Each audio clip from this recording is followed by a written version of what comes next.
Allahu Allahu Allahu Allah, Allahu Allahu Allahu Allah, Allahu Allahu Allahu Allah, Allahu Allahu Allahu Allah.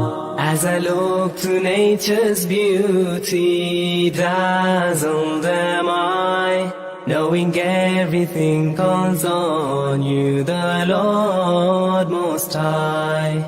الله الذي يهدينا جميعا، الله الذي نعتز به جميعا. Allahu Allahu Allahu Allah, Allahu Allahu Allahu Allah.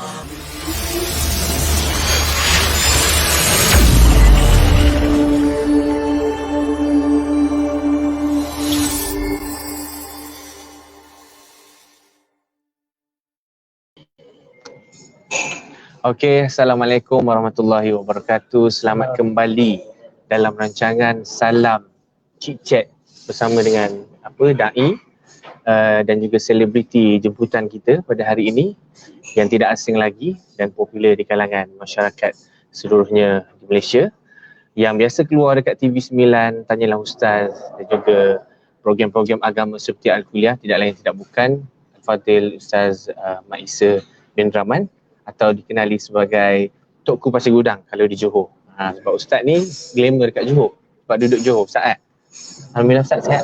Alhamdulillah sihat. Alhamdulillah. Jadi kita bersama dengan Ustaz hari ni, kita nak bincang banyak topik berkenaan dengan kemerdekaan dan hijrah yang sedang kita sambut pada bulan ini.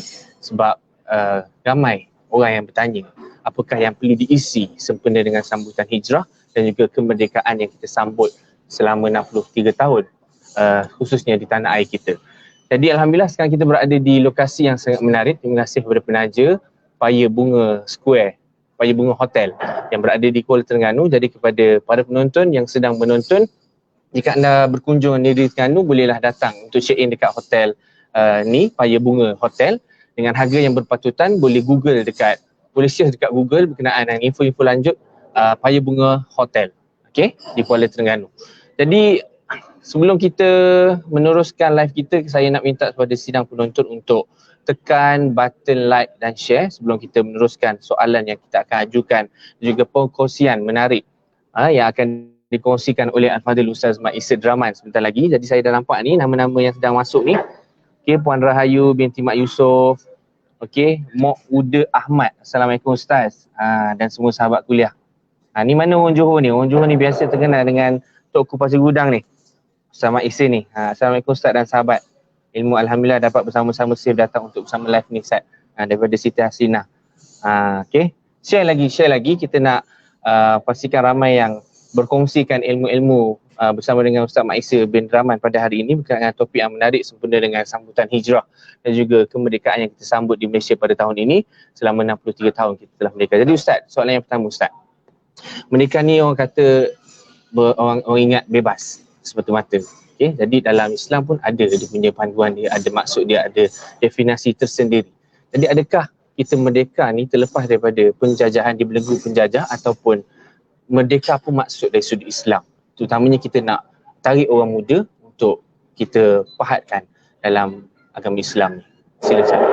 Assalamualaikum warahmatullahi wabarakatuh. Alhamdulillah. Salatu wassalamu ala Rasulillah wa ala alihi washabihi wa man wala wa ba'du. Al-Fadhil moderator Ustaz Ismail bin Ibrahim dan juga sidang penonton yang dirahmati Allah sekalian. Pertama-tamanya kita bersyukur pada Allah pada pagi yang penuh barakah ini, pada hari ke-8 Hijriah ataupun 8 Muharram samaan dengan 27 Ogos tahun 2020. Kita seolah-olah berada pada antara bulan hijrah dan juga bulan merdeka. Tak berapa lama lagi kita akan menyambut hari kemerdekaan 1 Ogos. Dan sebelum itu, ataupun kita sekarang masih lagi berada dalam mood sambutan mak hijrah. Yang kita lihat dalam kedua-dua peristiwa ini ada sinonimnya, itu berkait dengan kemerdekaan. Cuma kalau kita lihat dalam definisi kemerdekaan dalam suasana baru, lebih merujuk kepada pembebasan sebuah negara daripada mana-mana penjajahan dan memberi hak kepada warga tempatan untuk mentadbir dan mengurusnya sendiri tanpa ada campur tangan yang boleh memberi mudarat atau memberi kerugian pada rakyat tempatan. Sebab itu setengah-setengah negara walaupun merdeka dari sudut penjajahan tapi masih ada campur tangan, mereka masih belum menganggap mereka merdeka. Sebab itu kita lihat dalam gagasan kemerdekaan baik negara kita, Ogos 1957 ataupun Indonesia ataupun Filipina dan sebagainya, apa yang mereka inginkan bahawa rakyat tempatan yang akan mentadbir menguruskan negara dan rakyat tempatan yang diberi peluang untuk menikmati segala nikmat kekayaan negara. Kerana bila sebut penjajahan, ia bukan sekadar merujuk kepada penguasaan dan pentadbiran negara, tapi juga merujuk kepada penguasaan ekonomi, sistem pendidikan dan juga ketenteraan dan lain-lain perkara yang cukup luas. Jadi kalau dalam suasana kita di Malaysia, kita mula menyebut merdeka dengan membaca atau memulakan sejarah Portugis menyerang Melaka. Kalau sebelum itu kita anggap kita tanah Melayu sebagai tanah merdeka, walau dijajah oleh mana-mana negara sehingga datang Portugis, berlaku serangan yang pertama 1510 sehingga berlakunya penjajahan 1511 dan disambung oleh Belanda pada 1645, datang Inggeris pula pada 1776 dan berterusan datang Jepun pula, kemudian datang kembali Inggeris sehingga kita rakyat Malaysia khususnya pimpinan ingin membawa suatu dikatakan hak mutlak bangsa Melayu sebagai khususnya bagi mendapat kemerdekaan. Dan cara kemerdekaan negara kita agak unik dengan cara perundingan walaupun ada kita katakan peperangan pelbagai dalam menuntut kemerdekaan. Namun bila mana kita melihat nilai kemerdekaan, bukan kita lihat dari sudut sejarah merdeka. Apakah nilai kemerdekaan itu cuma bebas daripada penjajahan ataupun lebih luas pada itu? Jadi kita sebagai orang Islam merujuk nilai kemerdekaan apa yang disebut dalam agama kita. Merdeka kita bila mana kita berjaya membebaskan segala kebergantungan kita dengan mana-mana makhluk selain Allah. Seorang yang meletakkan pergantungan kepada Allah, barulah jiwanya bebas merdeka. Atau dengan bahasa mudah, seorang yang memahami bahawa dia adalah hamba Allah yang sebenar, dia merdeka. Sebab merdeka ini berarti dia berada pada tempat yang sebenar, tujuan yang sebenar.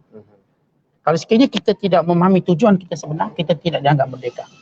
Kalau seorang pelajar, kalau dia menganggap dia merdeka dengan ponteng kelas, dia menganggap dia merdeka, dia tak datang sekolah, maka dia tak merdeka sebenarnya. Tapi bila menganggap merdekanya ialah bila dia benar-benar fokus dengan tugas dia sebagai pelajar, dia akan merasai jiwa kemerdekaan.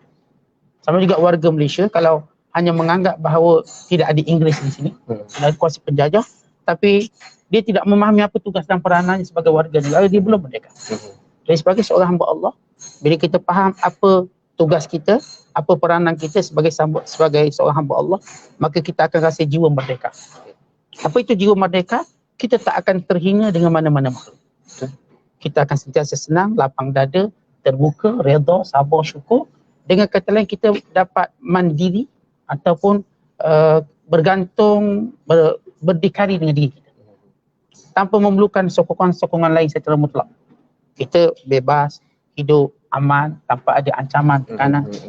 Dan jiwa bebas ini tak mungkin dapat dirasai melainkan orang yang berasa nilai perhambaan dengan Allah. Sebab itu saya katakan tadi, merdeka dalam konsep Islam berbeza dengan merdeka dalam konsep semasa yang dipahami. Daripada bebas dari penjajahan. Tapi merdeka dalam Islam bagaimana kita berjaya membebaskan diri kita daripada semua perkara yang akan merosakkan nilai kita sebagai seorang hamba Allah. Sebab kita ada negeri abadi yang dijanjikan oleh Allah, yakni syurga. Maka syurga itu perlu dimasuki dengan syarat-syarat.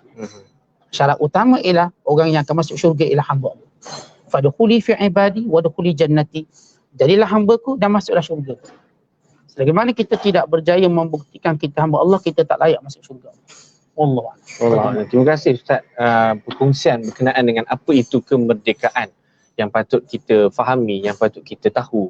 Bukan semata-mata merdeka ini kita nak bebas daripada kita, contohnya dalam kita bekerja kita rasa tertekan, lepas tu bila habis bekerja kita bebas, boleh buat apa saja. Tidak, sebenarnya kita ada landasan menurut agama, menurut Islam yang telah digariskan oleh Nabi sallallahu alaihi wasallam dan diwahyukan oleh Allah Subhanahu wa taala kepada Nabi Muhammad sallallahu alaihi wasallam. Jadi Ustaz, selepas kita tahu apa itu merdeka dan juga berkaitan dengan hijrah itu tadi, memerlukan kesedaran seorang dalam diri manusia itu untuk tahu dan mendalami kemerdekaan dan juga pengertian tentang kemerdekaan. Jadi boleh Ustaz berikan sedikit kisah-kisah Nabi ataupun apa-apa kisah yang boleh dikaitkan dengan dalam kita menyambut kemerdekaan itu sendiri.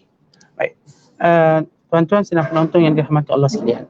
Kalau kita membaca kisah hijrah sebagai nilai kemerdekaan sebenar, Nabi SAW ketika dihalau keluar daripada kota Mekah Al-Mukarramah atau Al-Musharrafah, Nabi SAW sayang Mekah. Sehingga Nabi SAW menyatakan, wahai Mekah, innaki la khairul ardillah, la khairul ardillahi ta'ala, wa ahabbul ardi ilallahi ta'ala.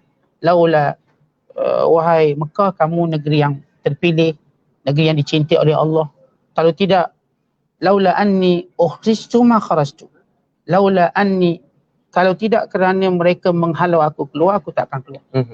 Secara umumnya Nabi SAW sayang Mekah. Dan kita boleh sebut merdeka, kita memiliki negara. Tetapi Rasulullah SAW nak ajar ada nilai yang lebih tinggi pada negara, itu akidah. Oleh kerana di Mekah, Nabi dan para sahabat tidak dapat melaksanakan perhambaan pada Allah dengan bebas.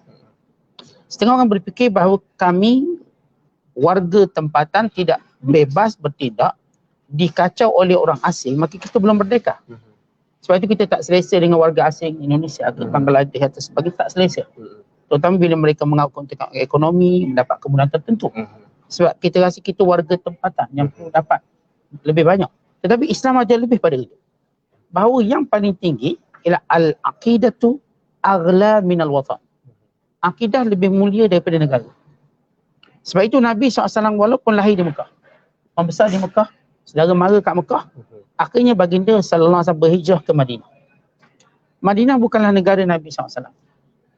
Dan Madinah ini satu negara yang kita katakan tidak semewah Mekah. Kerana rakyatnya adalah petani-petani, bukan para peniaga. Dan Madinah juga ialah tempat di mana berlaku peperangan antara Aus, Khazraj dan juga kelompok-kelompok Yahudi yang menyokong sehingga berlaku peperangan Bu'as selama 200 tahun. Tapi kenapa Nabi SAW memilih bumi Madinah yang terkenal dengan huru haranya berbanding Mekah secara umumnya aman, ditakbir oleh orang Quraisy? Kerana Nabi SAW nak kata aman sebenar ialah aman ketika mana kita mampu melakukan ibadat. Bukan aman dengan maksud negara kita aman. Tetapi kita tidak, walaupun kita tak bebas beragama, bagi kita itu bukan persoalan besar. Hijrah dengan merdeka, kalau kita lihat ada ruh yang sebenar Nabi SAW nak tunjuk. Sebenar-benar kemerdekaan bila kita bebas melaksanakan perintah Allah. Kita bebas solat, kita bebas menyampaikan agama, kita bebas mendidik manusia untuk meninggalkan yang haram dan sebagainya. Maka inilah merdeka yang Rasulullah bawa. Sebab itu Nabi tinggalkan Mekah, tempat tumpah darah dia, dan Nabi ke Madinah, tempat yang anda katakan tadi huru. Akhirnya Rasulullah tahu walaupun dia huru, ada kebebasan beragama. Maka dengan agama tadi Rasulullah SAW mengajak Aus Khazraj, akhirnya disatukan dan akhirnya mereka berjaya membentuk ummah Madinah yang hebat, yang kuat. Dan dengan pembinaan masjid yang pertama. Walau kalau kita tengok Mekah dah ada masjid, Masjidil Haram. Tetapi di sana tidak ada kebebasan untuk beribadat. Dan kita lihat senario ini akan terus berlaku. Akan ada negara Islam, dia ada masjid tapi dia tak akan beri kebebasan beragama. Tak akan. Diganggu. Diskat. Untuk disekat, dihalang dan mengikut acuan dia. Bukan mengikut acuan agama. Akhirnya Rasulullah dah tunjuk, Masjidil Haram, masjid paling utama di dunia, tapi disekat untuk melakukan perintah Allah yang sebenar. Maka Rasulullah ke Madinah membina Masjid Nabawi. Masjid Nabawi itu adalah lambang kebebasan beragama. Seorang boleh sembahyang, seorang boleh sujud pada Allah, boleh mendengar kuliah dengan bebas, semua boleh disatukan. Tiada kasta, tiada golongan disebut VVIP, tidak ada. Akhirnya ialah kemerdekaan yang Rasulullah berjaya wujudkan. Iaitu Masjid Nabawi, kesatuan ummah, persaudaraan, kebebasan dalam tunduk pada perintah Allah. Itulah dia kemerdekaan yang sebenar yang kita nak. Sebab macam saya katakan, kalau kita cuma nak aman negara, bukankah nanti kita mati dan tinggalkan negara ini? Betul. Dan kita akan pergi ke mana? Pada Allah. Dan Allah Ta'ala tak tanya apakah aman negara. Tapi Allah tanya apakah aman kamu dalam beribadat pada. Sebab itu kita diajar bila sembahyang khusyuk. Jangan ada yang mengganggu ibadat. Kerana itu kita diajar apa pun ibadat, jangan ada sesuatu yang mengganggu konsentrasi kita dalam mengingati Allah. Kalau ada perkara yang mengganggu, yang khususnya syaitan, dunia dan lain-lain, maka jiwa kita belum merdeka sebenarnya. Kita masih dipermainkan oleh elemen-elemen yang mengganggu, yang menjauhkan kita daripada Allah. Dia gangguan-gangguan ni macam mana kita nak elak? Sebab zaman sekarang ni kan banyak yang boleh mudah kita terpengaruh dengan benda-benda gangguan ni, menyebabkan kita tidak boleh jaga tu naik keimanan kita, akidah kita goyang kadang-kadang. Jadi macam mana tu? Bila kita lihat sejarah makhluk Allah, syaitan, iblis waktu dihalau keluar daripada langit, iblis bersumpah untuk menawan manusia. Bagaimana cara tawanannya? Iblis berkata, la ughwiyannahum ajma'in. Aku akan sesatkan mereka. Sesat itu sebenarnya penjajahan yang paling besar sekali. Menyesatkan sehingga tak jumpa jalan balik ke syurga. Kerana Allah Ta'ala mulakan hidup manusia dari syurga. Dan mereka berpindah ke dunia dan mereka mesti pulang balik ke syurga. Dan Allah dah tunjuk jalan pulang ini melalui para Nabi dan Rasul. Namun syaitan akan sesatkan sehingga tak ingat jalan tadi. Penonton bayangkan kalau kita lupa jalan pulang ke rumah, apa kita rasa aman? Lupa, kita ada anak, kita ada isteri. Kita lupa jalan pulang. Kita rasa risau. Apatah lagi kita lupa untuk pulang ataupun lupa jalan ke syurga. Lupa jalan nak cari. Dan syaitan pertama dia nak jajah manusia. Maka kita nak, macam Ustaz Ismail sebut, macam mana nak halang gangguan-gangguan ini. Syaitan sendiri menyebut apakah ruang untuk selamat. Mukhlasin, Ikhlas. orang yang ikhlas, dan juga orang-orang yang benar menjadi hamba Allah. Wa innahu laisa alaihi sultan, sesungguhnya syaitan itu tak akan ada apa upaya dan kekuatan. Kepada siapa? Kepada orang yang benar-benar beriman. Yang menjadi hamba Allah yang sebenar dan orang yang ikhlas. Illa ibadaka minhumul mukhlasin. Aku tidak mampu menguasai hamba-Mu yang ikhlas. Jadi kalau kita lihat, syaitan sendiri berjanji untuk jajah manusia, menyesatkan manusia. Dan syaitan sendiri menyebut jalan keluarnya kalau dia ikhlas pada Allah. Dan jalan keluarnya bila dia tahu dia itu hamba Allah. Maka sebab itu, bila kita lihat nilai merdeka kita nak, bukanlah sekadar merdeka penjajah, tidak ada. Secara kekuasaan mereka. Namun pengaruh yang ada itu masih kuat. Bagaimana kita orang beriman tidak faham kenapa tujuan kita diciptakan, siapa musuh kita. Bagaimana menghalang, menangani segala bentuk halangan-halangan mereka. Maka kita tak boleh merdeka dengan maksud masuk dalam syurga. Sebab kita baca satu hadis, bila Nabi SAW menyatakan, ad-dunya sijil mu'min wa jannatul kafir. Dunia penjara orang beriman. Dan syurga bagi orang kafir. Hadis ini bila ditanya kepada Al-Hafiz Ibn Hajar Al-Asqalani oleh seorang kafir, apakah maksud bahawa dunia ini penjara orang beriman dan syurga bagi orang kafir? Lalu kata Al-Hafiz Ibn Hajar, nak dibandingkan nikmat yang Allah sediakan dalam syurga tu banyak. Walaupun orang Islam di sini dapat macam-macam, tapi nisbah dengan syurga dia masih dalam penjara. Sebab dia terpaksa lagi struggle lawan syaitan dan sebagainya. Ujian untuk dia. Bagi orang kafir pula, nak bandingkan dengan azab neraka yang disediakan, dia berada dalam syurga sekarang. Walaupun dia susah. Itu kepercayaan dia. Tak, ini maksud hadis ini. Maksud hadis. Okay. Bahawa orang kafir walaupun dia senang bilioner, tapi nisbah dengan azab dan neraka yang Allah sediakan, dia macam dalam syurga di sini. Jadi dengan kata lain, bagaimana orang beriman perlu tahu, Terima kasih. bukan hidup kita di sini untuk bebas dengan menjamu hawa nafsu. Kan ini akan menjadikan kita akan menjadi hamba dalam neraka. Kita tak akan bebas dalam syurga yang kita nak semua. Allah Alam. Okey, tu dia perkongsian, dan kita lalu dengan iklan ni. Iklan yang dihidang oleh Paya Bunga Hotel. Okey. Ramai sebenarnya penonton-penonton kita dekat depan ni. Okey. Jadi kepada anda, kita santai-santai je pada pagi ini. Kalau anda semua ingin bertanyakan soalan ataupun kalau kita dapat tengok dekat komen-komen ni Ustaz. Okey, Rahayu, Puan Rahayu, okey, dia bagi pandangan Nabi Muhammad sayang Mekah tetapi Nabi berhijrah kerana sayangkan akidah macam Ustaz sebut tadi kan. Lepas tu ni ada Siti Haslina. Okey, aman bermaksud kita aman dalam melaksanakan ibadah dan perintah Allah SWT. Ni dia antara perkongsian dan juga pendapat pandangan daripada penonton-penonton kita yang sedang menonton page Akademi Ulama Amilin Terengganu yang sedang siaran secara langsung di Paya Bunga Hotel. Paya Bunga Hotel ke Paya Bunga Square ni? Paya Bunga Hotel. Okey. Ni air dia. Kalau siapa nak makan tengah hari ke, nak dinner ke, nak sarapan ke, semua ada dekat Paya Bunga Hotel. Murah-murah saja. Okey. Ni boleh tengok iklan, ada udang galah, Kita santai je dengan Ustaz Maisa, okey, sambil-sambil kita berkongsi ilmu Ustaz. Sebab Ustaz datang dari jauh ni, jadi kita nak kongsi banyak lagi ilmu. Kalau boleh jangan lupa untuk like, share dan komen dalam live ni. Saya tahu ramai yang sedang bekerja. Jadi apa pun kita share dulu, mungkin dia akan tengok lepas pada ni, dan jadikan sebagai satu platform untuk kita sampaikan ilmu dan juga dakwah-dakwah yang sedang kita cari selama ini. Ustaz, tadi Ustaz sebut tentang kesedaran macam mana kita nak mengatasi diri kita daripada terpengaruh dengan hal apa benda-benda yang boleh menyebabkan kita goyang akidah kita. Jadi sekarang ni Ustaz, ramai baru ni ada isu berkenaan dengan Nabi dikatakan pelarian.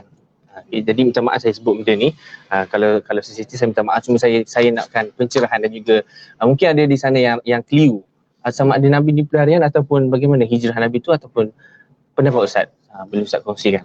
Kalau kita lihat para orientalis adalah sarjana yang mengkaji tentang Islam tapi lebih untuk menzahirkan kelemahan Islam. Dan kalau kita baca sejarah orientalis, dia akan cuba melihat pada ruang-ruang yang negatif, khususnya kepada perjuangan Nabi SAW. Maka dia akan melihat dalam alam perkahwinan Rasulullah, cari kelemahannya. Dia akan melihat alam persahabatan Rasulullah, cari kelemahannya.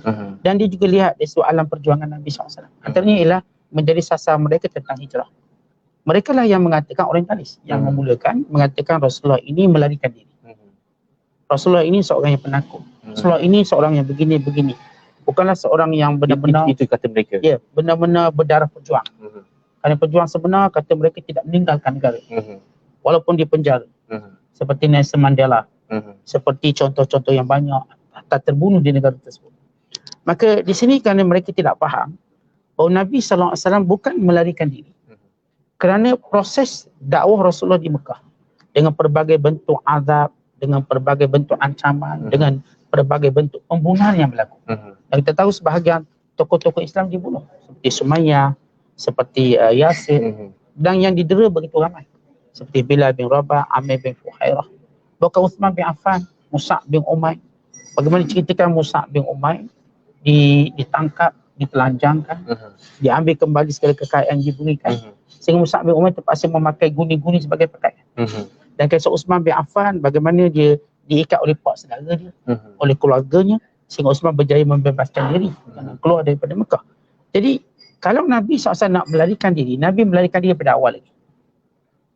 Sebab jiwa orang melarikan diri ini, kalau nampak satu tekanan, dia akan cepat melenting untuk menyelamatkan diri. Tetapi kita lihat Nabi SAW tidak melarikan diri. Dalam peristiwa tekanan yang melampau, Rasulullah menyuruh sebagian sahabat berhijrah ke Habsyah. Tetapi Nabi kekal di Mekah. Sehinggalah turun perintah Allah, Jibril AS berkata, wahai Muhammad, malam ini kamu kena berhijrah. Dan kamu tidak, fala tabit fi firashika. Malam ini jangan kamu tidur tempat kamu. Berhijrah. Maka Nabi SAW, dia pergi bertemu Abu Bakar. Dan bertemu Abu Bakar pada waktu, biasanya Rasulullah SAW ziarah Abu Bakar ni pagi atau petang. Itu waktu Nabi ziarah lah. Tapi kali ini baginda SAW datang tengah hari dengan keadaan menutup wajah Rasulullah, kepanasan terik. Rasulullah berkata, Abu Bakar, wahai Abu Bakar, keluarkan orang yang tidak perlu ada di sini. Lalu kata Abu Bakar Siddiq, ya Rasulullah, ini semua keluargamu. Tunjuk pada Asma binti Abi Bakr, Aisyah radhiyallahu ta'ala anha, dan Abdullah bin Abi Bakr yang ada ketika itu. Maka Rasulullah menceritakan bahawa Allah sudah perintahkan hijrah. Nabi SAW kata, kita kena lari, ni orang dah nak bunuh kita. Tapi Allah perintahkan aku berhijrah. Dan Allah memerintahkan kamu menjadi sahabat aku. Maka kata Aisyah radhiyallahu ta'ala anha, aku tak pernah melalui peristiwa melihat orang gembira menangis. Belum pernah. Kerana Aisyah waktu masih muda. Belum tengok orang gembira menangis. Dan aku lihat ayahku hari itu, Abu Bakar Siddiq, menangis kerana gembira untuk menjadi teman Rasulullah SAW. Tapi asas yang penting untuk kita faham, hijrah ini datang daripada perintah Allah. Kalau Rasulullah melarikan diri pelarian, Nabi akan lari dari awal lagi. Tak perlu tunggu satu tempoh yang panjang. Tetapi Rasulullah SAW buat satu taktik yang begitu detail. Kalau Rasulullah melarikan diri, tak akan sempat nak tinggalkan apa-apa perancangan. Namanya lari. Tapi Rasulullah suruh Ali tidur di atas tempat tidur. Strategi dia. Kemudian suruh Ali memulangkan barang amanah ditinggalkan. Dan Nabi SAW menyuruh Abu Bakar menyiapkan segala kelengkapan hijrah dan lain-lain perancangannya cukup teliti. Kerana orang lari dia takkan sempat merancang. Namanya lari, umpama dia serbu polis lari, tinggal semua benda. Tapi Nabi SAW dia dah rancang sahabat ni keluar dulu. Yang ni keluar dulu. Dia hantar Mus'ab bin Umair terlebih dahulu dalam selepas perjanjian Aqabah pertama untuk menjadi duta Islam dan dakwah. Kemudian Nabi SAW membiarkan orang yang lemah pergi dahulu. Proses-proses itu menunjukkan bagaimana Nabi mentadbir umat Islam. Kalau Nabi lari, orang lari ni tak sempat fikir orang lain. Sebab tu saya tegaskan Rasulullah tak lari kerana ia perintah Allah. Rasulullah tak lari sebab Nabi ada perancangan yang cukup teliti. Nabi SAW tak lari sebab Nabi suruh orang lain dulu pergi untuk menyelamatkan diri. Kemudian kita lihat kalau Nabi SAW lari daripada perjuangan tersebut, Nabi pasti berfikir tentang keuntungan dirinya. Sebab semua orang lain bercakap tentang kepentingan dirinya. Tetapi Nabi SAW, bila kita lihat, boleh mula berhijrah, apa yang Nabi suruh buat dulu mesti. Artinya Nabi keluar daripada Mekah untuk buat satu agenda umat. Sebab itu saya tertarik dengan apa yang disebut oleh Muhammad Al-Ghazali. Kita baca sikit apa kata Imam Muhammad Al-Ghazali, guru kepada Yusuf Qaradawi dan seorang pemikir Islam yang hebat. Dia kata apa? Falam takunil hijratu takhallusan faqat minal fitnati wastihza bal kanat ta'awunan ala iqamati mujtama'in jadid fi baladin aminin. Maksudnya hijrah ini bukanlah melarikan diri yang dipahami, atau lari hijrah ini bukan sekadar lari daripada fitnah dan kita katakan sebagai kejahatan yang dilakukan oleh musyrik Mekah. Bukan ia satu cara Rasulullah SAW membina masyarakat baru di negara yang penuh aman. Arti Nabi SAW keluar dari Mekah untuk bina masyarakat baru. Dan masyarakat baru yang Rasulullah bina ini yang disebut sebagai masyarakat Ummah Madinah. Melalui apa yang disebut sebagai Sahifat Madinah, Piagam Madinah. Yang menyatukan umat. Untuk Nabi SAW wujudkan satu contoh di tengah padang pasir yang penuh dengan kejahilan, yang penuh dengan khurafat dan sebagainya, untuk Rasul jadikan ia sebagai muntalak, tapak bagi mengembangkannya sehingga seluruh tanah Arab. Akhirnya baginda SAW kembali semula ke Mekah. Sebab orang lari tak akan pulang balik negeri dia. Tapi Nabi pulang kembali ke Mekah. Dan anehnya Rasulullah memaafkan semua orang Mekah dan kembali mengubah Mekah mengikut model Madinah. Sebab itu yang menyatakan Rasulullah lari daripada hijrah itu lari. Pertama, kerana memahami kata-kata daripada pengaruh mustasyrik orientalis yang cuba cari kelemahan Islam. Yang kedua, kerana mereka tidak daripada asas tidak percaya Nabi itu sebagai Rasulullah. Bila orang tak percaya Nabi itu sebagai Rasulullah yang buat semua benda kerana perintah Allah, maka dia akan kata lagi. Tapi kalau kita tahu bahawa Rasulullah berhijrah bukan sebagai seorang manusia, tapi seorang Rasul. Mana kata dalam masa yang sama Nabi pun diganggu, bahkan lagi kita orang biasa yang diganggu, yang menyebabkan kita ni mudah berubah fikiran. Iman kita berbolak-balik turun naik. Jadi keperluan yang perlu kita lakukan supaya iman kita kuat adalah kita tingkatkan ilmu kita, amal ibadah kita, perbanyakkan dekatkan diri dengan Allah SWT. Ya Ustaz? Jadi kita ada komen-komen Ustaz. Kita ada iklan ke? Ni ada iklan? Ada iklan. Jadi sebelum kita meneruskan perkongsian kita pada hari ini, saya tengok live Ustaz 134. Ustaz guna live apa tu? Page apa ni? Ni page apa? Pertubuhan. Oh, pertubuhan. Oh, okey. Ni lagi 135 Jadi tolong follow, tolong like dan share lagi page yang sedang live pada sekarang ini. Ni page Akademik Doa Ulama Amilin Terengganu, dan juga ni page Pertubuhan Ustaz Maisel. Tu apa Ustaz? Kita Tok Kuih benar? Pertubuhan apa nama ni? Pertubuhan Pengajian Ilmu Islam. Pertubuhan Pengajian Ilmu Islam. Allah, lupa nak research. Okey, kita ada soalan. Sebelum kita soalan, kita nak berhenti berehat seketika. Kita berada di Paya Bunga Hotel dengan menikmati air oren dan juga air limau, dan ke mana-mana kekal bersama dengan kami. Silakan. Ustaz minum Ustaz tu.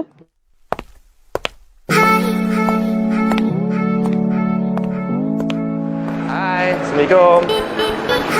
Ada booking bawa nama saya, Mak Dan. Mak Dan, sebentar ya, saya check dulu. Okey.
Daripada mula-mula check-in ke last check-out ni, Paya Bunga Hotel ni memang terbaik. Makanan pun sedap, staff semua memang friendly, facilities memang tip-top, bilik pun besar, cantik, bersih.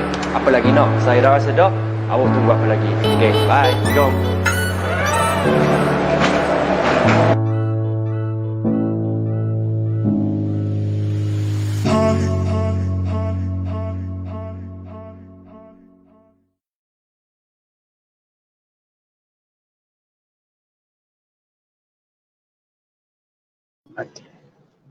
Okey, terima kasih kerana setia bersama dengan kami dalam program dan juga live Salam Cik Chat Santai Daim bersama selebriti, tidak lain tidak bukan kepada Ustaz Mak Isa bin Rahman yang datang daripada jauh ya. Nama glamour ataupun dipanggil Tok Ku Pasir Gudang Set. Sekarang ni kita ada 2 kamera live, jadi kepada anda semua yang sedang menonton live kita pada hari ini, bolehlah tekan like, butang like untuk sama-sama kita kongsikan perkara-perkara yang bermanfaat kepada rakan-rakan keluarga dan semua yang berada di sekeliling anda. Jadi sebelum kita teruskan, kita ada satu promotion daripada Paya Bunga Hotel. Kita ada iklan kat sini, Steamboat Merdeka. Okay?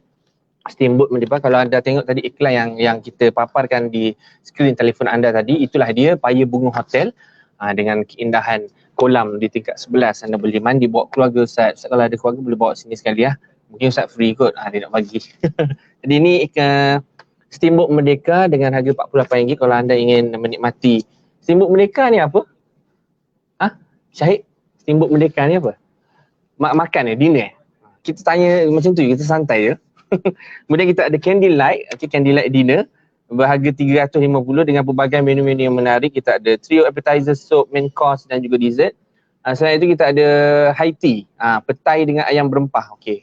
Kita bukan makan petai saja, kita ada ayam dengan harga RM15 seorang dan juga ni dia Mawadah Package Anniversary. Siapa-siapa yang baru kahwin, yang baru nak honeymoon, okay, kalau kita nak pergi luar negara kita tak boleh kan. Jadi kita mari sini Paya Bunga Hotel dekat Kuala Terengganu dengan harga yang sangat menarik dan ditawarkan kepada anda.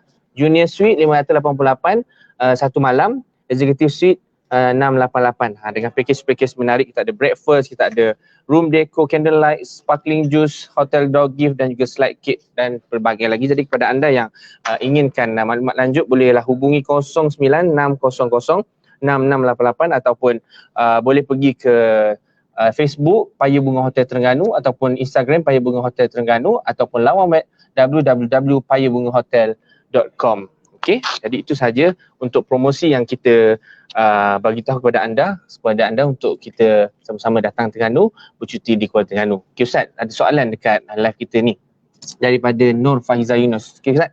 Assalamualaikum Ustaz, bagaimana cara yang dituntut oleh Islam untuk melayan pendatang di negara kita ini? Kerana ada segelintir dari amat menyakitkan hati kita. Ustaz, ni isu pendatang asing yang sedang hangat ni.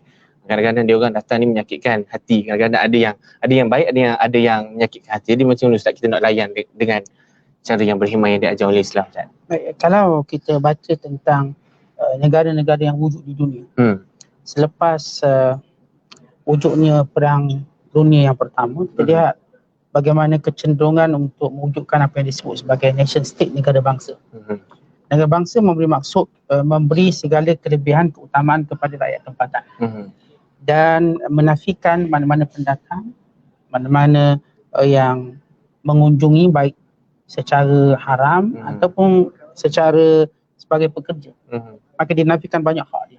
Pada permulaan, sehingga kita lihat negara-negara yang disebut nation state mula terbuka, menerima pendatang dan setengah mereka memudahkan proses warga negara dan setengah mereka cukup menjaga hak-hak pekerja dengan adanya pertubuhan NGO dan sebagainya. Tetapi Islam sebenarnya lebih jauh daripada itu.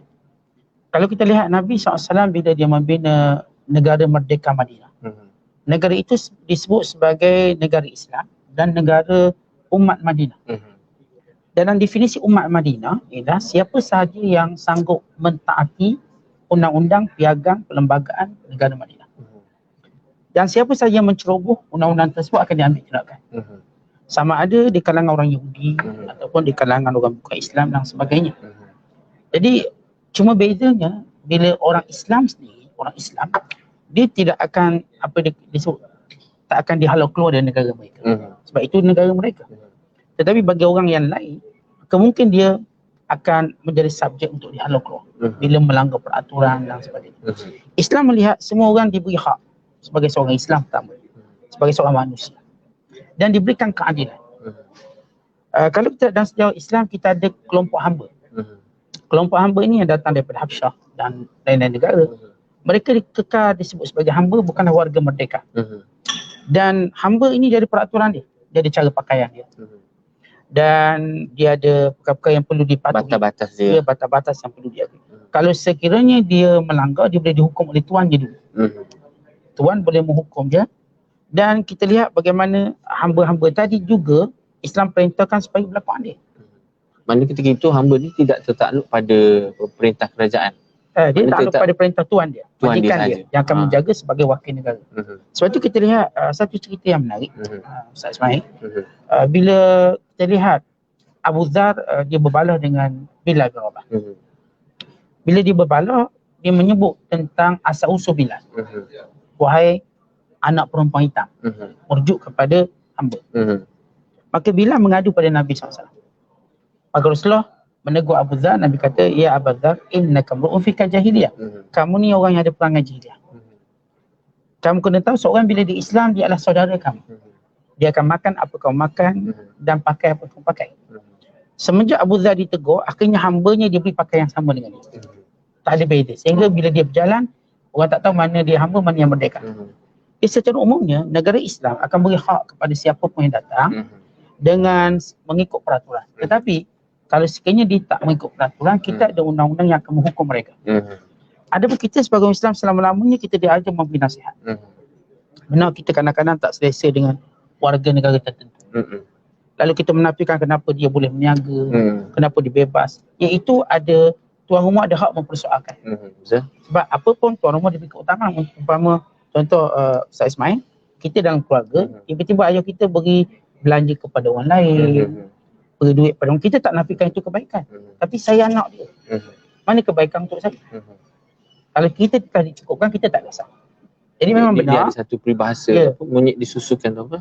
Itu ya, monyet atau kedai di hutan disusukan, anak di rumah mati kelaparan. Gitu. Secara umumnya betul, warga negara lebih patut diberi keutamaan dan sebagainya. Namun tidak patut kita orang Islam menghina warga-warga asing dengan penghinaan sehingga kita lupa dia juga umat Islam atau dia juga manusia. Kita memang penghinaan melampau akan menyebabkan datangnya bala Allah. Tetapi tidak salah untuk kita menegur, tidak salah untuk kita mengkritik, tidak salah untuk kita pertikaikan kenapa mereka ni dapat kemudahan macam ni, kenapa kami rakyat tak dapat. Mengkritik satu atau menegur satu perkara yang berbeza dengan seorang yang menghina.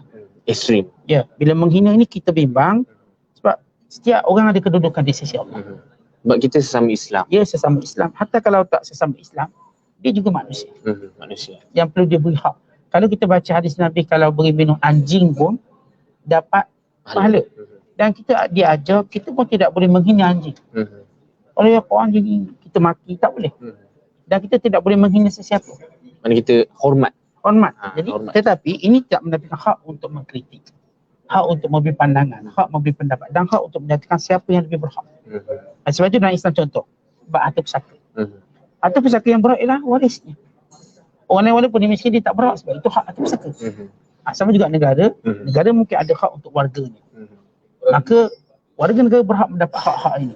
Tetapi orang luar mungkin dia dapat hak ihsan dan hak-hak yang lain, tapi tidak kita katakan mengurangkan hak warga negara. Jadi pada pandangan saya, kita boleh mengkritik, tapi tidak sampai peringkat menghina secara melampau. Kerana kita bimbang, Itu keterlaluan sangat. ini akan memberi suatu perangai buruk Image Islam. Kita mulai jadi sombong dan sebagainya. Wallahualam.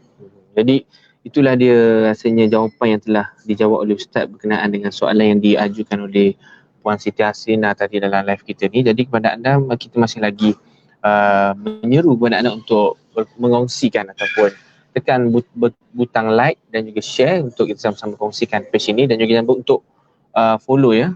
Follow sebab kita ada siri-siri lain selepas ini. Sebab sebelum ni kita ada siri-siri dengan ustaz-ustaz yang terkenal, Ustaz Muzani, selebriti Makdan, Ustaz Ridwan Makno, dan juga ada seorang lagi saya tak ingat, boleh tengok dekat page Akademi Doa Amilin. Ustaz Tuan Padang, Tuan Syed Nur Hisham. Syed Nur Hisham Tuan Padang. Jadi akan ada siri-siri, lepas ni ada siri-siri lagi ke? Lepas ni kita ada siri yang terakhir bersama dengan Ustaz Makno Hamzah. Bersama dengan Ustaz Makno Hamzah, dan kita nak berhenti rehat iklan ke tidak ni? Ada iklan? Ada iklan. Okey, sebelum kita meneruskan perkongsian ilmu dan juga perbincangan kita tentang maksud kemerdekaan dan juga hijrah, apa kata kita berehat seketika dengan menikmati hidangan air jus limau dan juga jus apa tu? Apple. Timun. Timun. Okey, berehat seketika, jangan ke mana-mana.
Okey, terima kasih kerana setia bersama dengan kami dalam Salam Cik Cek Santai Daing bersama dengan selebriti Al-Fadhil Ustaz Mak Isa Draman.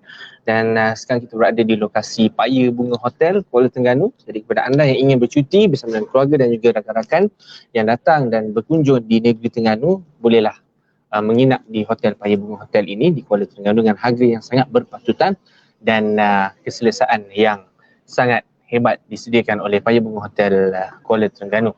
Jadi kita telah pun bincang banyak perkongsian ilmu daripada apa itu maksud kemerdekaan, apa yang perlu kita buat sebagai seorang Islam untuk kita menghayati kemerdekaan yang sebenar berlandaskan syariat Islam, dan juga pelbagai lagi ilmu-ilmu tentang sirah Nabi yang boleh dikaitkan dengan kemerdekaan dan juga hijrah sebagai seorang Islam yang perlu kita ikut dan dijadikan pedoman untuk umat Islam khususnya.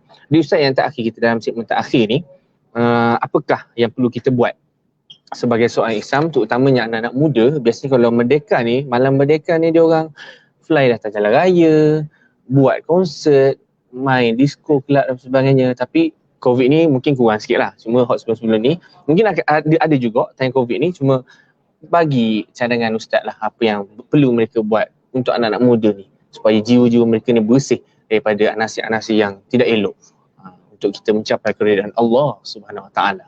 Sila Ustaz. Memang satu cabaran bagi kita ibu bapa dan bagi para pendakwah, bahkan bagi negara menangani kelompok kaum muda, golongan muda. Kerana golongan muda ini mereka punya cita rasa sendiri dan mereka ada keinginan untuk mencuba. Kita lihat bagaimana Nabi SAW membentuk golongan muda dalam membawa inspirasi agama. Sehingga boleh katakan kalau kita mengkaji sirah dan sejarah, kelompok muda ialah kelompok yang amat penting dalam permulaan dakwah Islam. Bukan rata-rata yang memeluk Islam ini kalangan orang-orang muda. Bahkan yang menjayakan peristiwa hijrah ini juga kelompok muda. Kalau kita lihat orang yang bernama Asma binti Abi Bakri, waktu itu muda, Aisyah radhiyallahu ta'ala anha dan Amir bin Fuhairah yang membantu, yang mengembala kambing untuk membekalkan susu pada Rasulullah ketika bersembunyi di gosok. Dan demikian juga Abdullah bin Abi Bakri, itu anak Abu Bakar, yang mengambil maklumat apa yang dikatakan oleh orang Mekah untuk disampaikan kepada Nabi SAW. Dan kita lihat Umar Al-Khattab ketika mana memeluk Islam usianya 27 tahun. Dan bagaimana Rasulullah SAW melantik kelompok-kelompok muda untuk mengambil misi penting. Seperti Ali bin Abi Thalib. Ali bin Abi Thalib kita tahu masuk Islam pada usia 9 tahun. Dan ketika mana berlakunya peristiwa hijrah, Sayyidina Ali itu berumur 22 tahun dan tidur di tempat Nabi SAW. Dan kita juga tahu tentang Zaid bin Harithah, juga kelompok muda. Jadi Rasulullah SAW berjaya buat satu acuan kelompok muda bagi menyokong perjuangan Islam. Dan kita hari ini sebagai sebuah negara, sebagai satu masyarakat, bagaimana kita nak jadikan kelompok dan golongan muda ini berjaya membina kesinambungan merdeka yang sebenar. Saya nampak ada beberapa peranan yang perlu dimainkan. Yang pertama, peranan kerajaan negeri ataupun negara. Sebab orang muda walaupun dia suka buat sesuatu berdasarkan keinginannya, dia juga melihat siapa yang cuba menguasai dia. Kalau itu adalah kelompok yang besar seperti negara atau negeri, mereka akan turuti. Itu program-program yang dibawa oleh kerajaan negeri, oleh kerajaan persekutuan, yang lebih membina jati diri pemuda akan diikuti oleh mereka. Jadi pentingnya peranan negara itu sendiri. Dan yang kedua, pentingnya peranan ibu bapa. Ibu bapa untuk bersama-sama dengan anak-anak bagi menyambut kemerdekaan yang sebenar. Memahamkan mereka secara sejarahnya, secara nikmat yang Allah telah berikan kepada kita, dan menceritakan bagaimana negara-negara yang telah dibinasakan kerana kufur pada nikmat. Bukan sekadar mereka binasa kerana dijajah oleh negara lain, tapi lebih teruk pada itu, hancur kerana melanggar perintah Allah. Maka kita bagi contoh negara Sabah, macam mana dia hancur. Macam mana negara Iraq yang dipimpin oleh Namrus bin Kan'an. Macam mana negara Mesir yang dipimpin oleh Fir'aun, walau hebat tamadun, tapi kerana melanggar perintah Allah, dia hancur. Di situ kita boleh ceritakan. Dan kita lihat peranan ulama'. Ya, ulama'-ulama' saya ingat perlu sama-sama menyambut Hari Merdeka bersama masyarakat muda. Sebab masyarakat muda ini memanglah mereka ini kreatif dan sebagainya, tapi dalam masa yang sama mereka ada orang yang mereka selesa. Ada orang mereka akan ikut serta. Jadi bila para ulama' mainkan peranan, mereka terus bersama para ulama'. Sebab itu kita tengok ramai ustaz-ustaz yang mengambil peluang daripada mereka mengumpul pada pemuda, pada mak rempit dan sebagainya. Alhamdulillah. Cuma pengisian yang berterusan dan juga pemantauan yang berterusan perlu dilakukan. Jadi anak-anak muda ini perlu ada peranan daripada kerajaan negeri, kerajaan persekutuan, ada peranan ibu bapa, ada peranan para ahli ulama. Dan kita yakin bahawa orang muda ialah satu kelompok yang boleh dibentuk. Walaupun di sebalik dia ada keinginan sendiri, dia adalah kelompok yang mudah dibentuk. Tetapi bila kita kurang memahami cara membentuk, kita buat cara kasar, kita buat secara paksaan, itu akan menjadikan kita merencatkan perubahan. Sebab dia darah muda ya? Ya, darah muda. Perlu diikut apakah cadangan dia dan buat perbaiki cadangan. Kalau cadangnya kita nak contohlah kita nak berkumpul geng-geng motor, okey boleh. Kita solat maghrib. Jadi kita masukkan sikit. Kita nak buat nyanyi sikit. Boleh. Kita akan berzikir dulu. Kita nyanyi. Jadi ada satu ruang kita masuk. Kita tidak menghalang mutlak apa yang dia nak. Mana kata hiburan tu tidak menghalang lah, cuma ada batas. Ya, kita juga mengambil kaedah meminimumkan mudarat. Yes. Ada sesuatu yang kita tahu benda tak elok. Tapi kalau itu lebih minimum mudarat, kita gunakan. Contohnya berhimpun tengah-tengah malam, kita tahu risiko tak salat subuh. Jadi orang tidur 2-3 pagi. Tetapi mungkin kalau kita biarkan sendiri, bukan sekadar kata tak sembahyang subuh, mungkin isyak, maghrib boleh langgar. Laut semua. Jadi kita paling kurang bila berkumpul sama dia maghrib isyak kita jaga. Walau subuh mungkin tak sembahyang, akan ada orang yang tolong ingatkan. Kita boleh maklumkan ke tersebut.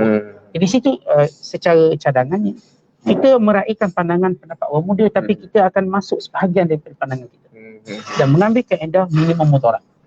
Walaupun apa yang dibuat itu memang salah, totally salah, tapi kalau mudaratnya lebih kecil, maka kita meraihkan. Dan insya-Allah dengan cara yang berterusan, kita yakin orang muda kita akan diberi kesedaran yang lebih baik. Allah. Jadi Ustaz, dengan peranan, 3 peranan yang Ustaz sebut tadi, kerajaan, ibu bapa dan juga para alim ulama yang berada di sekeliling mereka. Jadi siapakah yang paling utama memainkan peranan terlebih dahulu? Secara umumnya semua memainkan peranan. Dia kalau lebih utama pasti ibu dan ayah. Ibu dan ayah kerana mereka lah orang yang dihormati oleh anak-anak. Dan mereka dekat dengan anak-anak. Mereka mengetahui perangai anak-anak. Mereka tahu keluar masuk anak-anak.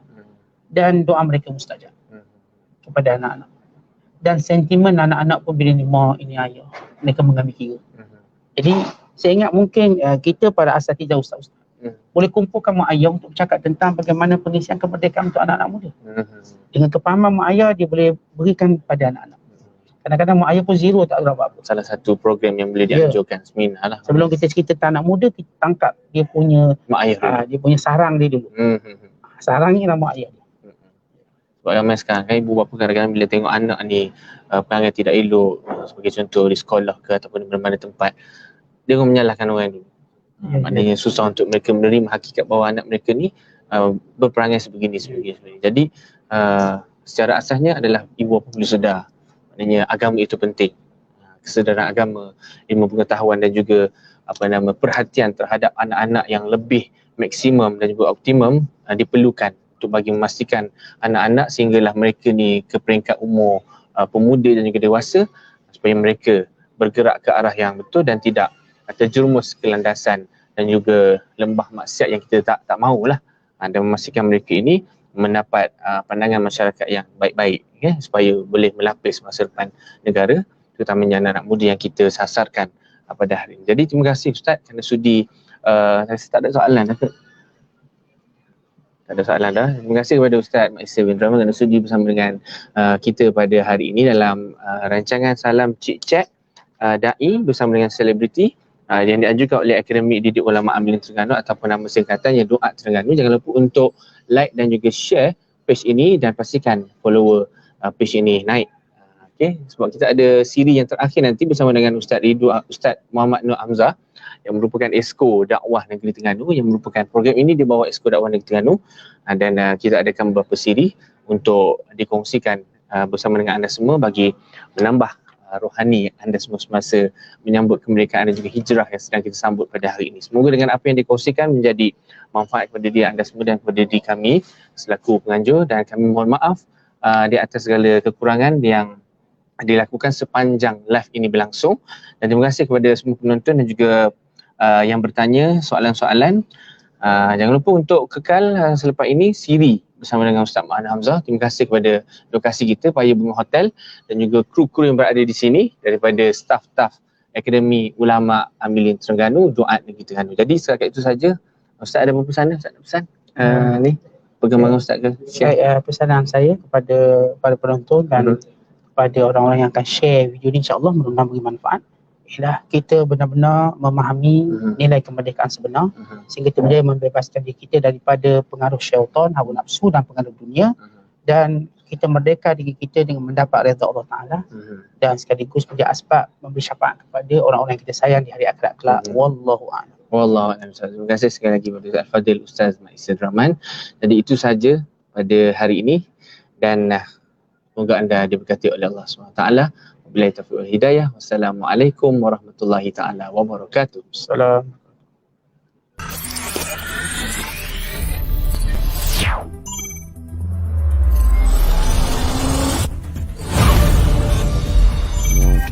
TRDI News. Cari Play Store atau App Store. Buat carian TRDI News.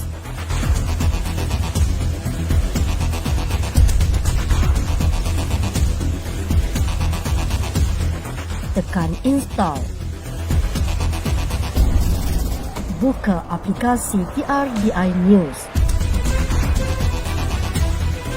dan terus nikmati notifikasi segala maklumat terbaru Kerajaan Negeri Terengganu.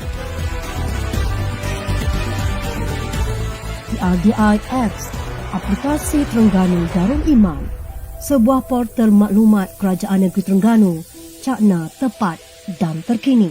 Video TV Darul Iman, paparan video berita semasa, pelancongan, politik dan sebagainya. Paparan beresolusi tinggi yang lebih menarik dan trending. Album fotografi, hanya klik untuk melihat foto berita, sukan dan lain-lain. Paparan foto penuh, berkualiti dan mampu di zoom.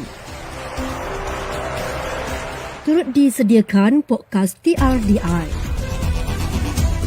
Juga Warta Darul Iman versi maya bagi setiap edisi yang telah diterbitkan. Segala maklumat kini di hujung jari anda. Hanya muat turun sekarang.